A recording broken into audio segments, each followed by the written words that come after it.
وما أرسلنا في قرية من نذير إلا قال مترفوها إنا بما أرسلتم به كافرون।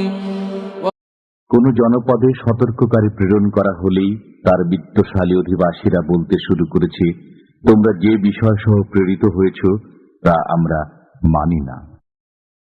وقالوا نحن أكثر أموالا وأولادا وما نحن بمعذبين।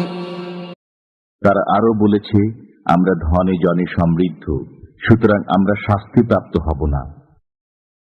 قل إن ربي يبسط الرزق لمن يشاء ويقدر ولكن أكثر الناس لا يعلمون وما أموالكم ولا أولادكم بالتي تقربكم عندنا زلفى।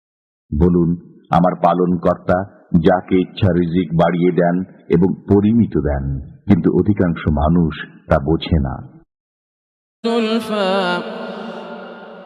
وما أموالكم ولا أولادكم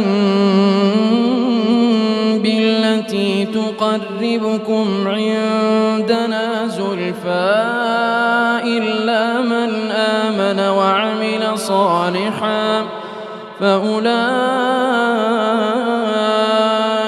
لهم جزاء الضعف بما عملوا وهم في الغرفات آمنون। তোমাদের ধন সম্পদ ও সন্তান সন্ততি তোমাদেরকে আমার নিকটবর্তী করবে না, তবে যারা বিশ্বাস স্থাপন করে ও সৎকর্ম করে তারা তাদের কর্মের বহুগুণ প্রতিদান পাবে এবং তারা সুউচ্চ প্রাসাদে নিরাপদে থাকবে। والذين يسعون في آياتنا معاجزين أولئك في العذاب محضرون। আর যারা আমার আয়াতসমূহকে ব্যর্থ করার অপপ্রয়াসে লিপ্ত হয় তাদেরকে আযাবে উপস্থিত করা হবে।